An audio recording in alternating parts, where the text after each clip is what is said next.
Bapak, Ibu, saudaraku yang dikasihi Tuhan, pagi ini kita mau katakan kepada Dia bahwa Engkaulah kekuatanku Tuhan. Engkau yang menopang hidupku. Melalui pujian sebentar, kita mau nyatakan dari hati kita bahwa Engkaulah kekuatanku. Engkaulah sumber pengharapan di dalam hidupku. Mari kita tetap sembah Dia. Terima kasih Tuhan. Kami mau tetap menyembah-Mu. Kami mau tetap memuji-Mu Tuhan. Terima kasih Tuhan.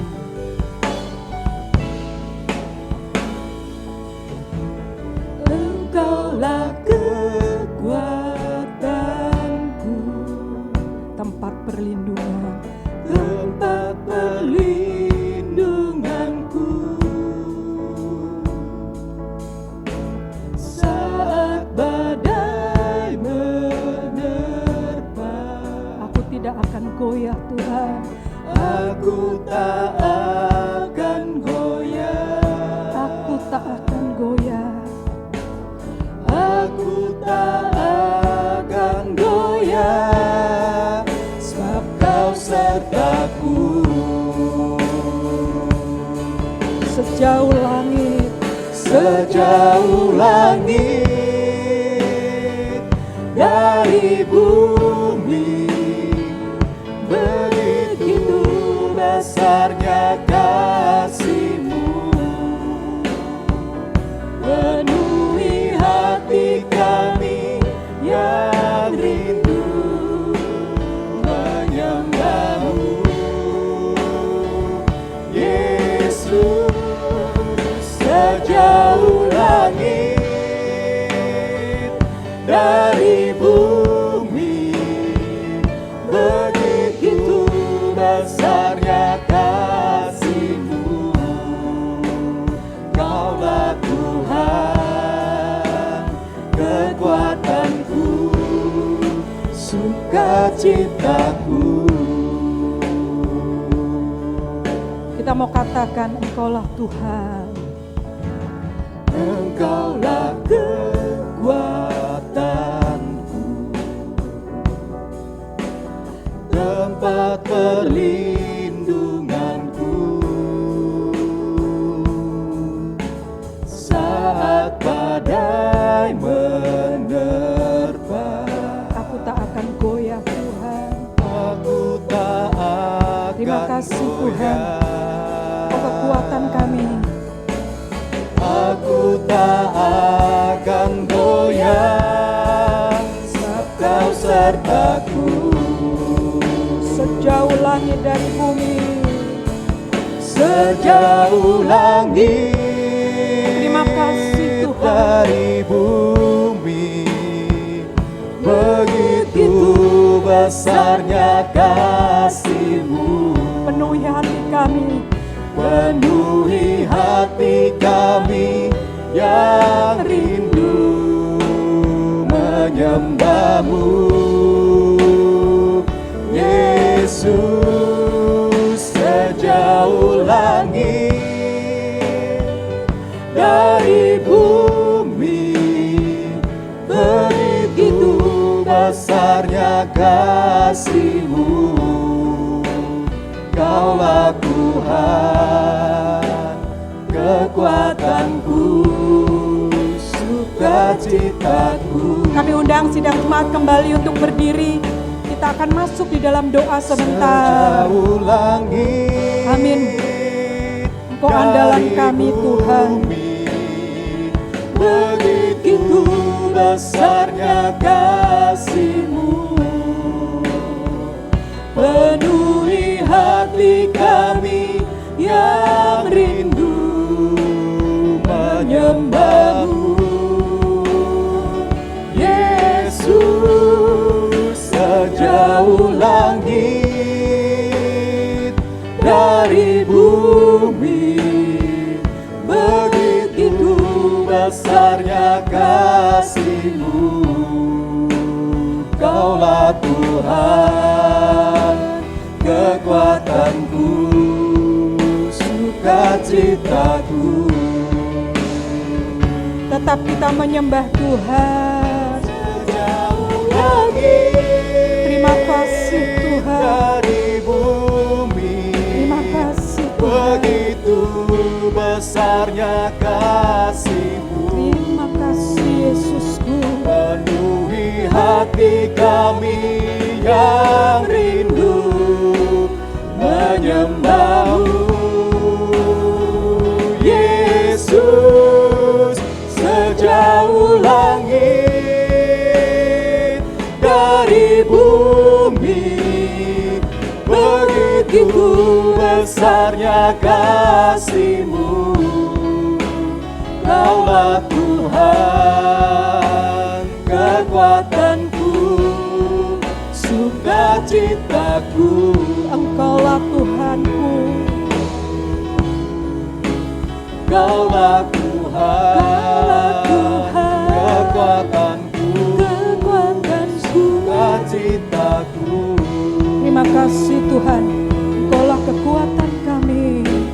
Kaulah Tuhan, kekuatanku, sukacitaku. Bapa Surgawi, Engkaulah kekuatan kami, Engkaulah pengharapan kami, Engkaulah andalan hidup kami. Kami bersyukur Tuhan kalau saat ini kami boleh memuji-Mu, menyembah-Mu. Biarlah pujian kami berkenan kepada Tuhan. Dan kalau sebentar kami akan mendengarkan firman-Mu, urapi hamba-Mu yang sebentar akan menyampaikan firman-Mu. Urapan surgawi ada pada hamba-Mu. Dan setiap kami yang ada di tempat ini tak terlewatkan dalam urapan Tuhan. Terima kasih Tuhan, kami siap mendengar firman Tuhan. Di dalam nama Tuhan Yesus kami sudah berdoa dan mengucap syukur. Haleluya. Amin. 3 hal doa Tuhan Yesus. Kita buka di dalam Yohanes 17 ayat 1 sampai dengan yang ketiga. Bapak Ibu simak dan akan dibacakan kebenaran firman Tuhan ini dalam Injil Yohanes 17 ayat 1 sampai dengan yang ketiga. Silakan. Yohanes 17 ayat 1 sampai dengan 3. Demikianlah kata Yesus, lalu ia menengadah ke langit dan berkata, Bapa, telah tiba saatnya, permuliakanlah anakmu, supaya anakmu mempermuliakan engkau. Sama seperti engkau telah memberikan kepadanya kuasa atas segala yang hidup, demikian pula ia akan memberikan hidup yang kekal kepada semua yang telah engkau berikan kepadanya. Inilah hidup yang kekal itu, yaitu bahwa mereka mengenal engkau, satu-satunya Allah yang benar, dan mengenal Yesus Kristus yang telah engkau utus. Amin. Bapak Ibu Saudaraku, kita perlu memahami betul perkataan-perkataan Tuhan Yesus ini. Jadi ini adalah doa Tuhan Yesus di saat-saat terakhir.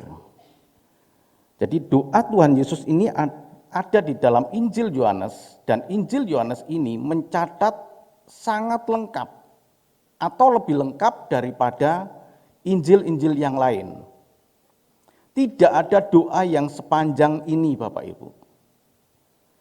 Jadi tertarik saya untuk menyampaikan kepada Bapak Ibu pada pagi hari ini mengenai doa Tuhan Yesus ini yang secara lengkap kalau Bapak Ibu baca mulai dari ayat 1 sampai dengan ayat 26.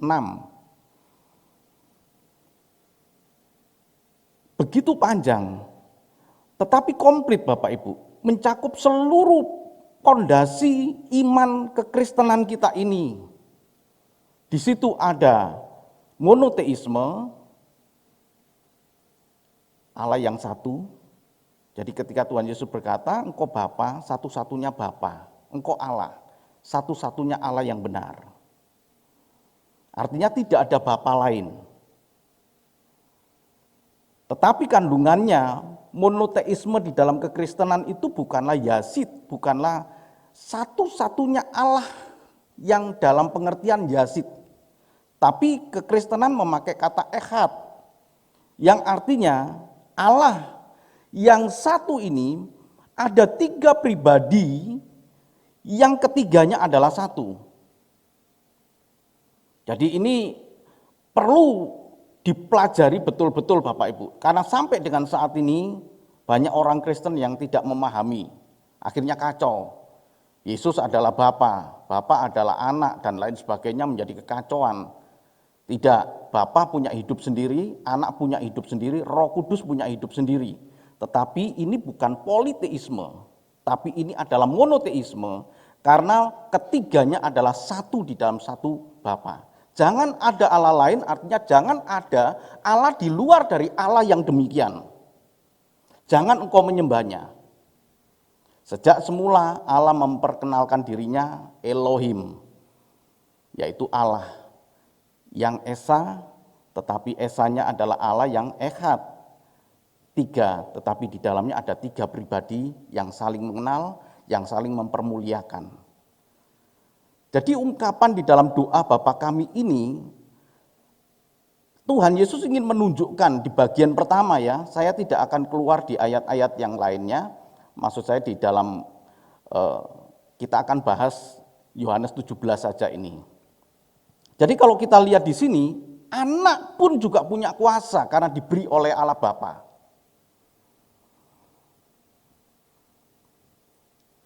Perkataan Bapa mengutus itu betul, tapi bukan berarti bahwa anak itu adalah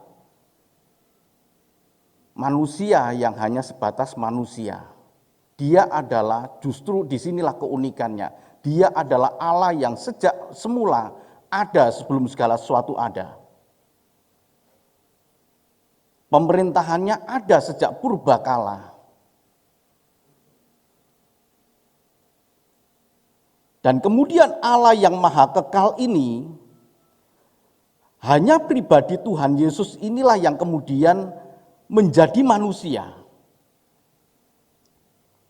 Menjadi manusia.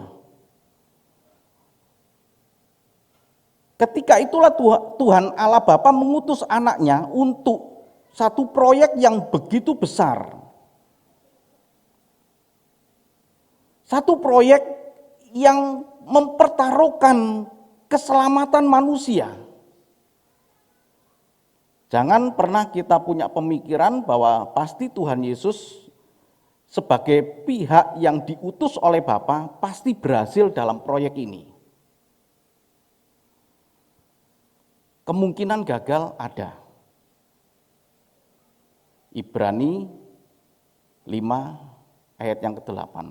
Ya, tolong ini tambahan dibaca. Ibrani 5 ayat yang ke-8.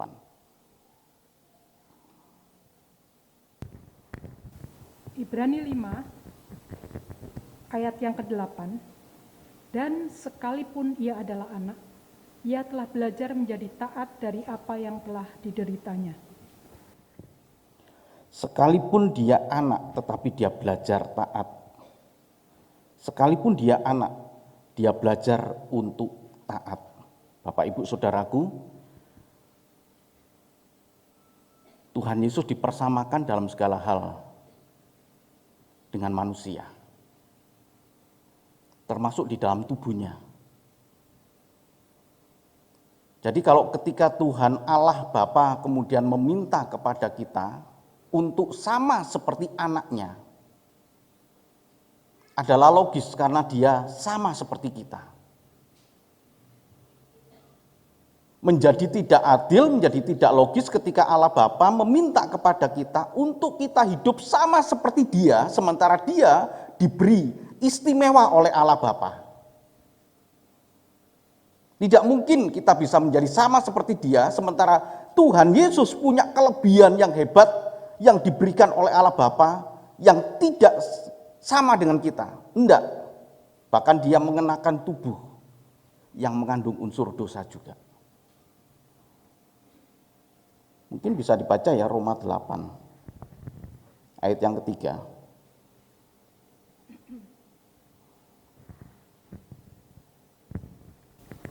Roma 8 ayat yang ketiga.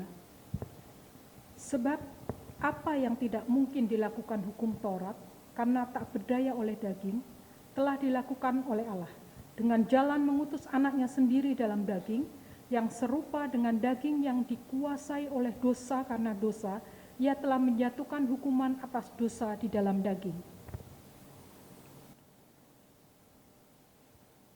Tapi dia tidak berdosa. dia bisa mempertahankan integritasnya, hubungannya yang manis dengan Allah Bapa. Sekalipun dia anak, dia belajar taat. Jadi kalau sekarang kita mengaku kita percaya kepada dia, bentuk pengakuan kita harus kita buktikan bahwa aku percaya kepada dia, maka kita hidup sama seperti apa yang kita percayai. Kalau kita mengaku percaya sementara kita hidup jauh seperti apa yang kita percayai, itu adalah orang-orang yang omong kosong saja Bapak Ibu. Ada begitu banyak kehidupan kita ini, kita diperhadapkan kepada orang-orang yang beragama tetapi tidak beragama. Orang-orang yang mengaku mempunyai Tuhan tetapi tidak menunjukkan sifat dari Tuhan yang dia percaya. Pagi hari ini Bapak Ibu Saudaraku yang kasih Tuhan, kita belajar begitu mendalam dari doa Tuhan Yesus ini. Dia adalah pribadi yang diberi kuasa dalam segala hal oleh Bapa. Jadi tidak perlu ragu kita menyerahkan seluruh kehidupan kita ini karena dialah yang berkuasa di bumi, di surga maupun di bawah bumi. Dialah yang berkuasa. Di dalam doa ini adalah doa saat-saat Tuhan Yesus menjelang akhir hidupnya. Dan dia berdoa di tempat di mana perjamuan kudus itu diadakan. Dan dia berdoa di loteng Yerusalem, milik dari seseorang yang tidak pernah disebutkan namanya karena Tuhan Yesus pinjam tempat saja.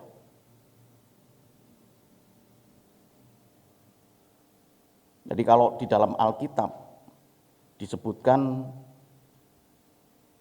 pemilik dari rumah, dari loteng itu Tuhan Yesus meminjam, itu punya arti yang begitu dalam bagi kita Bapak Ibu. Ya, tidak disebutkan namanya. Kenapa? Bisa jadi Tuhan Yesus sedang meminjam ruangan hati kita Bapak Ibu.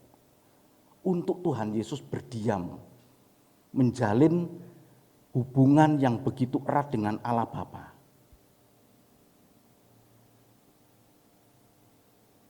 Loteng Yerusalem itu bisa menunjukkan hidup kita ini loh Bapak Ibu. Di mana Tuhan Yesus tinggal di situ. Di mana Tuhan Yesus yang berkuasa ada di situ. Jadi kalau kita mengaku sebagai orang percaya, mari kita buka hati kita. Ini Tuhan. Jadi kalau Bapak Ibu baca di sini sengaja saya beri tanda merah, termasuk dalam hal doa di loteng Yerusalem. Mungkin hari-hari ini Bapak Ibu kehilangan perjalanan spiritual dengan Tuhan karena tidak terlalu serius dengan persekutuan atau saat teduh dengan Tuhan. Karena bukan menjadi loteng di Yerusalem, bukan menjadi tempat Tuhan Yesus bersemayam. Kehilangan rasa hubungan yang intim dengan Tuhan. Tapi mari kita jadikan hidup kita ini seperti loteng di Yerusalem.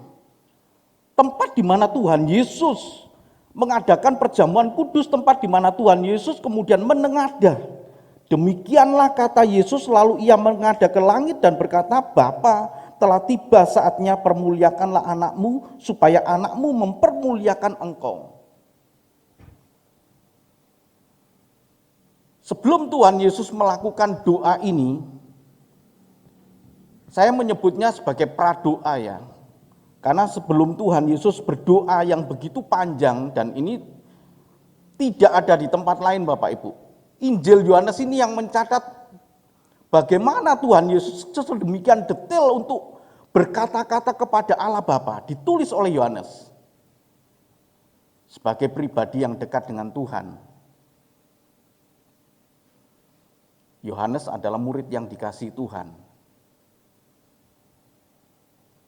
sebelum doa itu dinaikkan, maka kita melihat di dalam Injil Yohanes 14 itu adalah janji-janji Tuhan. Jadi doa Tuhan Yesus di dalam pasal 17 ini, nanti akan kita lihat Bapak Ibu, bagaimana Tuhan di dalam doanya itu mendewasakan kita. Dengan satu perkataan, Bapak aku enggak minta mereka, artinya murid-murid Tuhan, artinya kita juga Bapak Ibu, aku enggak minta orang-orang yang percaya kepada Tuhan Yesus itu dilepaskan dari dunia ini, ikut saya kemudian balik. Enggak, biarkanlah mereka di dalam dunia yang dengan begitu banyak kesukarannya, biarkanlah mereka ada di situ. Tetapi Bapa, lindungilah mereka. Lindungilah mereka. Ada yang merasa mungkin seminggu ini Bapak Ibu tidak merasa dilindungi Tuhan. Mungkin ada di antara Bapak Ibu yang merasa dibiarkan Tuhan.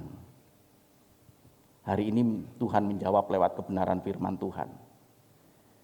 Ya, Allah Bapa menyertai kita. Amin. Allah Bapa yang memberikan kepada kita hikmat, memberikan kepada kita pengetahuan, memberikan kepada kita kepandaian untuk bisa melewati masa-masa yang begitu sukar. Karena disertai Allah Bapa. Jadi ada beberapa janji yang menarik Bapak Ibu. Sebelum Tuhan Yesus mengungkapkan doa itu, maka Tuhan memberikan dulu sajian-sajian yang mengenyangkan kita. Yang pertama adalah di dalam pasal 14, janji memiliki dan tinggal di rumah yang kekal, dan janji Roh Penghibur ada di dalam Injil Yohanes pasal 14. Janganlah kamu khawatir, janganlah kamu kecewa. Begitu perkataan Tuhan Yesus di dalam Yohanes 14 ayat yang pertama. Di rumah Bapakku banyak tempat tinggal. Di rumah Bapakku ada banyak tempat tinggal. Artinya mengingatkan kita bahwa dunia ini bukanlah tempat tinggal kita permanen Bapak Ibu. Sama seperti Abraham di dalam Ibrani 11 itu dikatakan Abraham itu menginginkan satu kota yang dibangun oleh Allah. Ketika Tuhan berkata, Abraham keluar, ya, keluarlah engkau dari negerimu, dari negeri sanak saudaramu, ke negeri yang akan kuberikan kepadamu sebagai milik pusakamu. Itu di dalam Ibrani 11. Tapi Abraham menganggap bahwa negeri ini bukan negeri yang aku punya. Tapi Abraham berkata, aku menginginkan satu negeri, yaitu Yerusalem yang baru. Jadi ada janji yang begitu besar di sini Bapak Ibu. Kenapa kekristenan harus begitu yakin dengan keselamatan? Ya karena janji Tuhan. Ya. Karena Dia yang empunya kok. Dia yang empunya kerajaan di surga, di bumi, Dia yang punya, dan sekarang Dia yang punya memberikan janji. Kecuali kalau orang yang tidak punya apa-apa berjanji mau memberikan keselamatan, Bapak Ibu pantas untuk ragu-ragu terhadap janji itu. Bahkan kalau perlu jangan ikuti orang yang demikian. Dia nggak punya kekuasaan apa-apa untuk keselamatan dirinya saja masih dipertanyakan. Tapi Tuhan berjanji di sini, di rumah Bapakku banyak tempat tinggal. Masalahnya untuk mendapatkan rumah tempat tinggal yang Tuhan Yesus janjikan itu satu kepastian ya Bapak Ibu ya. Hanya saja masalahnya kita harus lewat jalan yang sempit. Tapi pasti di situ. Ada dua jalan, begitu kata lagu anak-anak sekolah minggu. Ada dua jalan, yang satu lebar, yang satu sempit. Ya. Kemudian kalau anak-anak sekolah minggu kan juga menyanyi, ada dua kereta apa itu yang satu supirnya Yesus, yang satu supirnya iblis. Mana yang kita pilih? Pasti, tapi pasti itu pasti. Jalan sempit itu pasti. Itulah sebabnya saya katakan kepada Bapak Ibu, ketika kita menghadapi kehidupan dunia ini seperti yang dialami oleh saudara kami yang ada di Surabaya itu, saya ingin memberikan mereka kekuatan. Kadang kita menghadapi keadaan ini, satu masalah belum selesai, datang lagi masalah kedua, dua masalah belum selesai, tiga datang masalah. Apakah Bapak Ibu kemudian berkata, ya nasib, ya nasib. Kenapa begini? Enggak usah. Karena nasib enggak tahu sekarang ada di mana. Itu nasib itu tetangga saya dia. Biarkanlah dia, enggak usahlah kita merenungi nasib. Kita harus tahu pasti bahwa Allah melindungi dan menyertai kita. Amin. Allah yang memberikan kekuatan, Bapak Ibu. Sama seperti ini Tuhan Yesus. Jadi Tuhan Yesus katakan, permuliakanlah anakmu. Apa makna kata permuliakanlah anakmu ini? Masa-masa yang begitu sukar bagi Tuhan Yesus adalah ketika dia menghadapi keadaan salib. Sejak awal di Taman Getsemani tidak ada suara Allah Bapa. Coba, ketika pribadi ini merindukannya, tapi semuanya hilang. Berbeda ketika Tuhan Yesus dibaptis. Ketika Tuhan Yesus dibaptis, maka muncul suara dari surga sana, inilah anak yang kukasihi, kepadanya aku berkenan. Dan kemudian ada sinar yang begitu terang dan dilihat oleh begitu banyak orang. Dan kemudian nampaklah di situ Roh Kudus yang seperti burung merpati. Wah, begitu pula ketika Tuhan Yesus dipermuliakan di atas bukit. Ada saksi yang melihat di situ, Yohanes, Yakobus, dan Petrus kemudian melihat kemuliaan Tuhan. Saat-saat seperti itulah tidak ada di Taman Getsemani, tidak ada di salib. Mampukah kita menjalin hubungan dengan Tuhan ketika Tuhan menyembunyikan dirinya? Ini Bapak Ibu, doa Tuhan Yesus, permuliakanlah anakmu. Kalau perkataan Tuhan Yesus itu berkata, Eloi, Eloi, lama sabachthani, Allahku, Allahku, mengapa engkau meninggalkan aku?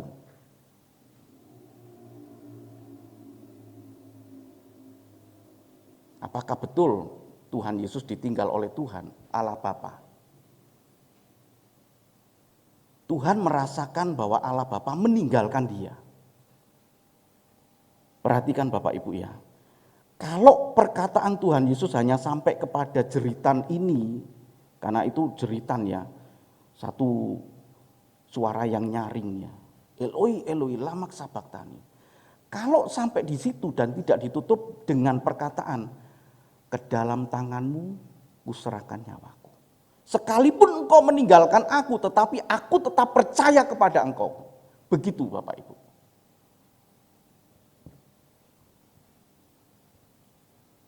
Jadi permuliakanlah anakmu ini, Tuhan Yesus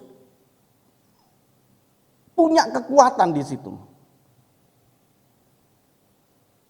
Punya kekuatan. Kembali di sini ya. Jadi sebelum doa Tuhan Yesus ini, Tuhan Yesus berjanji kepada murid-muridnya, kepada kita semua, bahwa ada rumah yang kekal dan ada janji Roh Penghibur yang menyertai kita. Amin Bapak Ibu, percaya akan janji Tuhan ini, amin. Ya, ada rumah yang begitu indah yang Tuhan Yesus siapkan bagi kita. Jadi bagi yang belum punya rumah, nggak usah resah. Ya, bagi yang ngontrak, nggak usah resah juga. Ya, jalani hidup aja, betul-betul jalani hidup.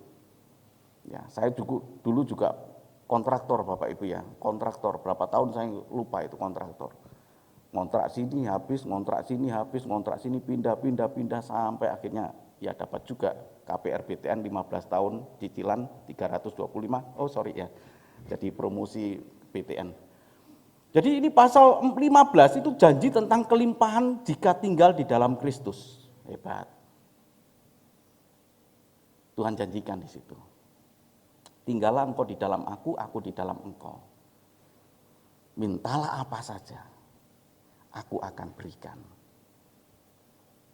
Kalau orang yang tinggal di dalam Tuhan kan tidak minta yang aneh-aneh kan? Betul ya? Makanya dikatakan, tinggallah engkau di dalam aku di dalam engkau di dalam aku. Setelah itu kemudian Tuhan Yesus katakan, mintalah apa saja. Maka orang yang tinggal di dalam Tuhan tentu tidak minta yang Tuhan, tolong Tuhan, balaskan dendamku kepada orang itu Tuhan. Pasti tidak demikian. Itu orang yang tidak tinggal di dalam Tuhan. Janji kelimpahan.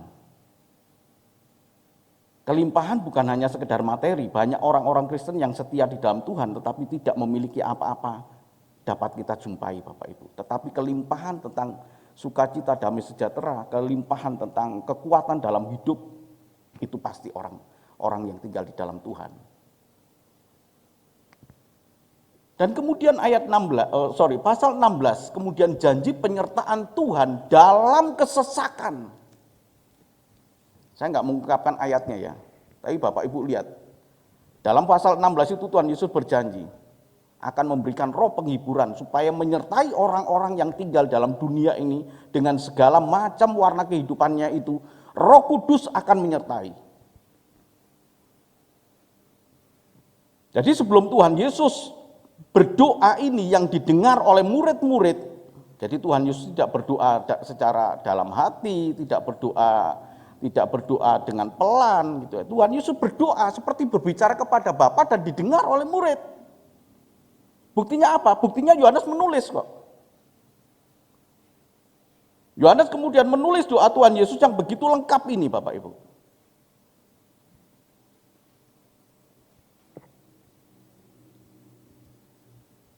Mari kita dasari kehidupan kita ini dengan janji-janji Tuhan dulu Bapak Ibu. Kita kuatkan dulu di sini. Ya. Ada begitu banyak janji Tuhan. Orang berkata, walaupun saya tidak pernah menghitung ya, orang berkata ada 365 janji Tuhan. Artinya satu hari bisa satu janji Tuhan. Ya bolehlah, saya belum pernah ngitung ya, tapi kalau kita baca-baca di banyak buku itu ada banyak janji Tuhan, ada 365. Apakah itu diada-adakan sesuai dengan jumlah hari? Ya, oke lah. Tapi yang jelas ada janji Tuhan, dan Dia yang berjanji itu adalah Allah yang setia. Pernah berjanji Mas Dion? Pernah mengingkari? Betapa kejamnya dirimu. Ya. Ada begitu banyak janji yang diucapkan manusia tapi akhirnya tidak terbukti. Tapi janji Tuhan, kita aminkan Bapak Ibu, amin. Janji Tuhan itu ya dan amin. Dia memberikan kehidupan yang kekal, Dia memberikan kelimpahan hidup dalam hidup kita, dan Dia memberikan penyertaan. Bahkan kalau Bapak Ibu baca di dalam Injil Matius 28, itu dikatakan janji Tuhan sendiri. Aku menyertai kamu sampai akhir zaman. Tuhan menyertai kita. 3 hal doa Tuhan Yesus. Maka di dalam doa Tuhan Yesus ini berbicara tentang hal Bapa.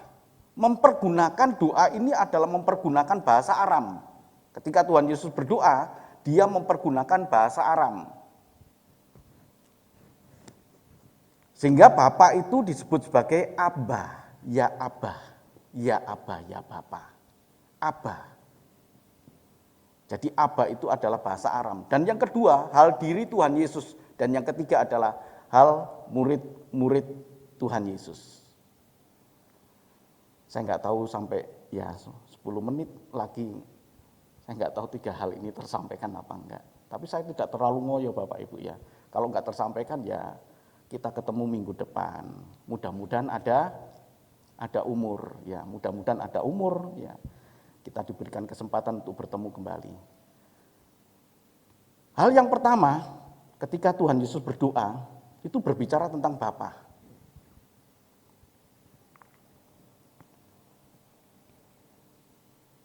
Kedaulatan Bapa.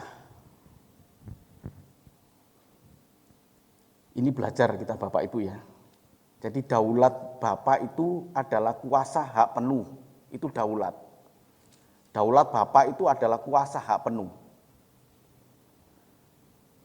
Kita diajar ini untuk betul-betul hidup dalam kuasa daulat Bapa. Sama seperti Tuhan Yesus. Bukan karena dia anak maka dia selamat, bukan. Tetapi selamat yang dialami oleh Tuhan Yesus yang dibuktikan dengan kebangkitan. Andai kata Tuhan Yesus gagal, maka Tuhan Yesus tidak bangkit. Ya, saya terus mewartakan ini Bapak Ibu, supaya orang Kristen itu tahu. Bukan karena dia Tuhan, maka dia otomatis bangkit. Jadi kalau kita memahami ini, kita bisa melihat bahwa korban Kristus di kayu salib itu betul-betul natural sebagai manusia. Bayangkan kalau ada kealahan yang ada di dalam diri Tuhan Yesus dan Tuhan Yesus tidak mengosongkan diri ketika dia dicambuk, iya, kemudian dia, padahal dia ngelirik gini, aku pura-pura, enggak sakit kok, gitu, aku Allah, gitu. Enggak, betul-betul sakit dan betul-betul darah itu mengucur sampai habis. Dan akhirnya Tuhan lemas dan akhirnya mati. Untuk membuktikan kematian maka ada prajurit yang kemudian nusuk dan keluar di situ darah dan air. Tanda kematian. Persis seperti kita.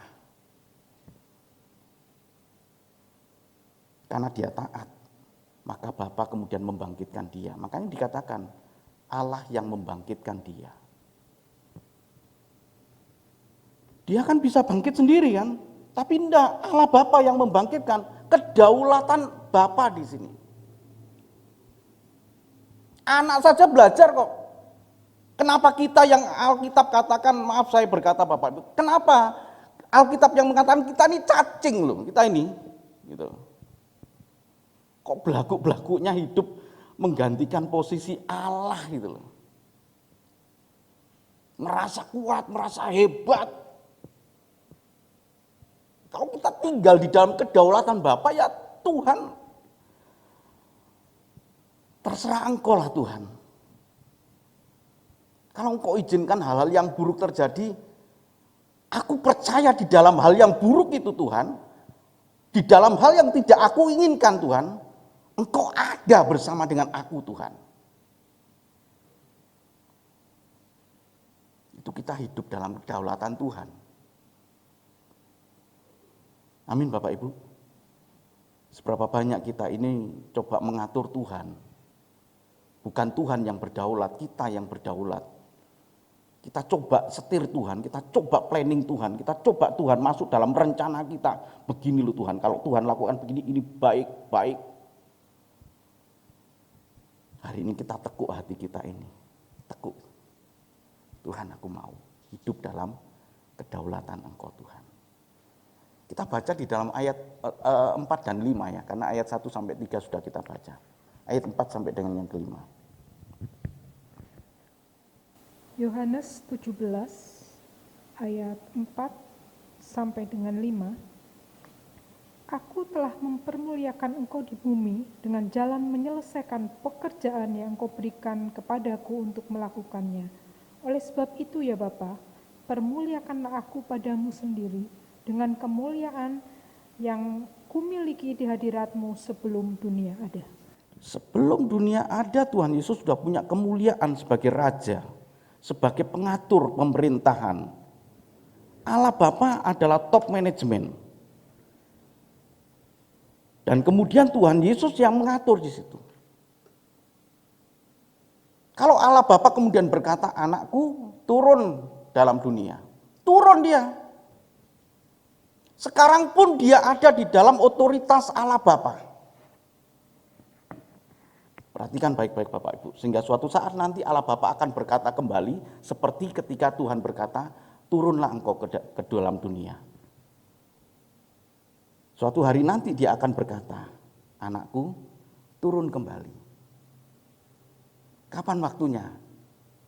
Anak aja nggak tahu loh. Ini banyak orang Kristen, pendeta-pendeta yang nggak ngerti. Dan dia berkata, pasti Tuhan Yesus tahu loh. Kapan dia datang pasti Tuhan Yesus. Enggak, Tuhan Yesus enggak tahu. Itu otoritas Allah Bapa. Sampai Allah Bapa nanti berkata, turun, jemput gereja. Siap enggak siap? Kalau Allah Bapa berkata, jemput. Tidak peduli Bapak Ibu tidak siap. Jemput gereja. Disitulah dipermuliakan. Ya. Anak itu dipermuliakan oleh Bapa. Anak itu dipermuliakan oleh Bapa. Aku telah mempermuliakan engkau di bumi dengan jalan menyelesaikan pekerjaan yang engkau berikan kepadaku.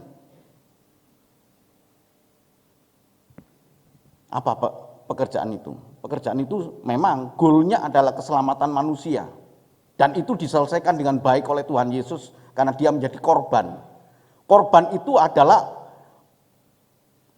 tanda petik Bapak Ibu ya, anak domba yang tidak bercacat celah. Tidak mungkin kita berdosa kemudian ditebus oleh orang yang berdosa juga. Itulah sebabnya di dalam kekristenan tidak menjadi iman kita bahwa kita ini ditebus perbuatan baik kita. Perbuatan baik ini adalah menyatakan bahwa saya ini orang yang sudah ditebus. Bukan perbuatan baik ini yang menyelamatkan saya. Yang menyelamatkan saya itu adalah korban Kristus di kayu salib. Kalau aku percaya kepada dia yang mati di kayu salib, maka saya berbuat baik seperti dia yang berbuat baik. Nah, Bapak Ibu Saudaraku, coba kita pelajari ini. Amin. Amin Bapak Ibu. Orang yang percaya kepada Tuhan Yesus adalah orang yang menampilkan kehidupan Kristus dalam kehidupan dia.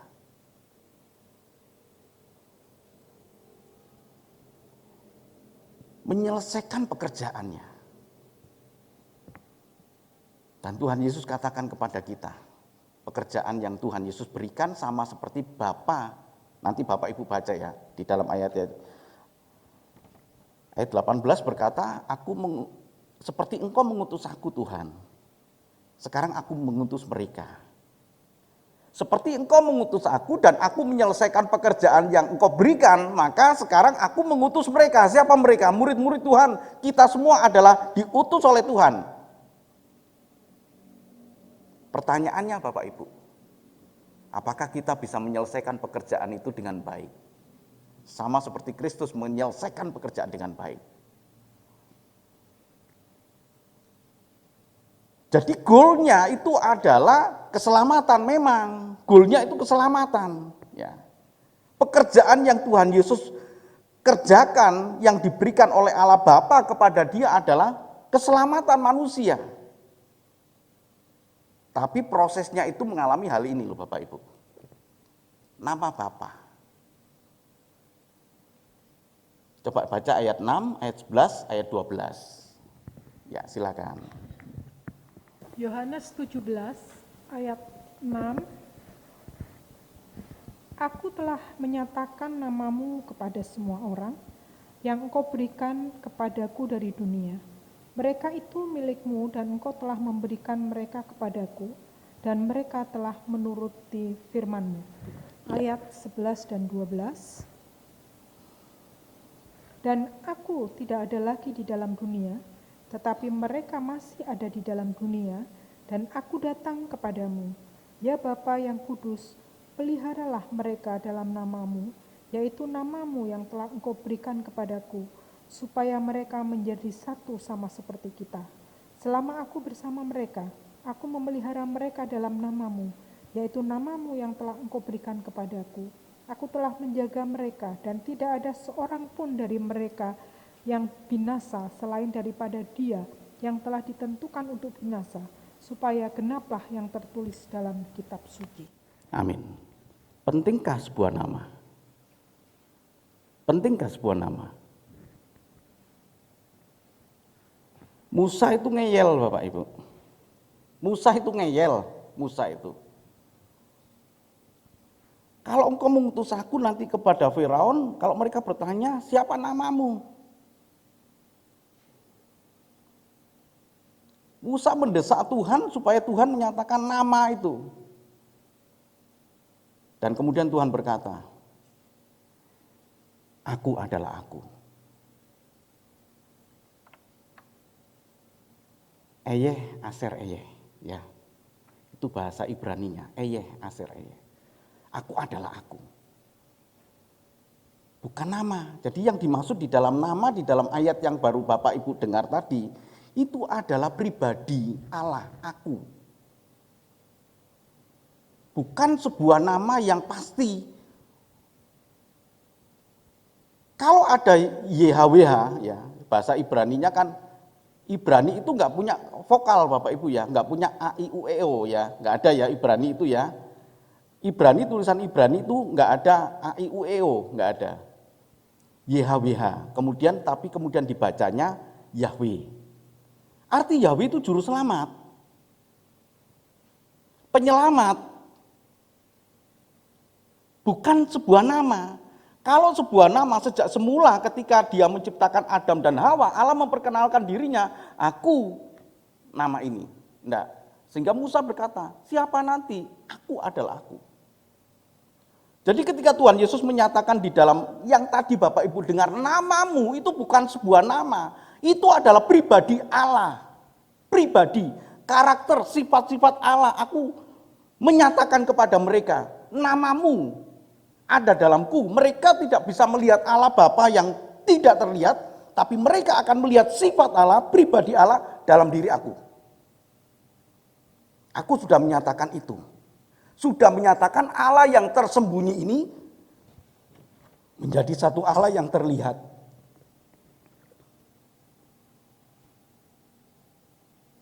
Sekarang, sifat pribadi Allah apakah ada dalam diri kita? Amin Bapak Ibu. Kalau kita mengaku sebagai anak loh. Ada ini mengaku sebagai anak Allah? Pasti ada kan? Semua ya? Apakah sifat pribadi Allah itu ada dalam diri kita? Saya nggak bisa belajar, saya tidak bisa meniru sifat Allah kalau tidak terlihat.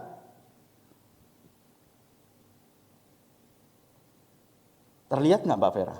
Sifat Allah Bapa. Terlihat ada di dalam Tuhan Yesus. Itulah tugas dari Tuhan Yesus yang diselesaikan. Itulah tugas dari Allah Bapa yang diberikan pada Tuhan Yesus untuk menyatakan nama Allah. Jadi nama di sini adalah menunjuk satu pribadi. Maka mereka melihat Yesus, melihat Allah Bapa. Bapak Ibu, saudaraku yang dikasihi Tuhan, betapa dalamnya doa Tuhan Yesus ini. Ya, menjadi koreksi dalam hidup kita. Kita adalah anak Allah. Amin. Ya. Kalau kita punya sifat dari Allah. Kita adalah anak Allah. Tapi kalau kita jauh dari kebenaran sifat itu, maka kita sesungguhnya bukanlah anak Allah. Jadi kalau Tuhan Yesus katakan di sini, selama aku bersama mereka, aku memelihara mereka dalam namamu. Dipelihara, ya, supaya mereka melihat perbuatan Tuhan, melihat apa yang Tuhan Yesus lakukan, itu dipelihara mereka dalam namamu, yaitu namamu yang telah engkau berikan kepadaku. Aku telah menjaga mereka dan tidak ada seorang pun dari mereka yang binasa selain daripada dia yang ditentukan untuk binasa. Memang ini menunjuk kepada Yudas, tapi juga menunjuk kepada kita yang memang sengaja hidup jauh dari Tuhan dan menolak kebenaran. Mari Bapak Ibu, kita hidup dalam kebenaran, hidup di dalam kasih Tuhan. Tuhan memberkati. Amin.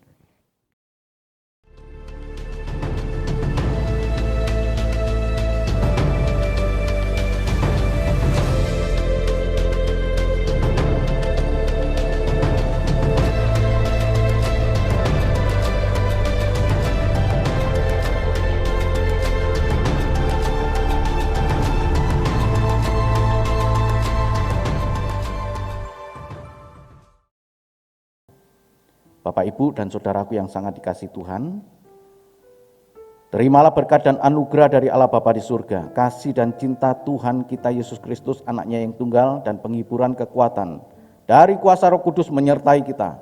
Mulai saat ini, esok, bahkan sampai Maranatha Tuhan Yesus datang menjemput kita, masuk dalam kemuliaan Tuhan, dan tinggal bersama-sama dengan Tuhan untuk selama-lamanya.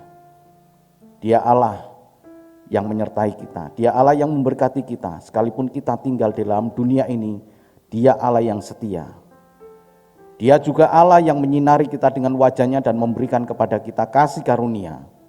Dia Allah yang maha besar, yang menghadapkan wajahnya kepada kita dan memberikan kepada kita damai sejahtera. Terima kasih ya Bapa, terima kasih. Engkau juga memberkati tangan-tangan yang akan memberikan persembahan, dengan penuh sukacita Engkau memberkati mereka Tuhan. Terima kasih ya Bapa, lindungi kami, Engkau menyertai kami dan memberkati kami. Di dalam nama Tuhan kami Yesus Kristus kami sudah berdoa dan mengucap syukur. Semua yang percaya mengatakan amin. Tuhan Yesus memberkati.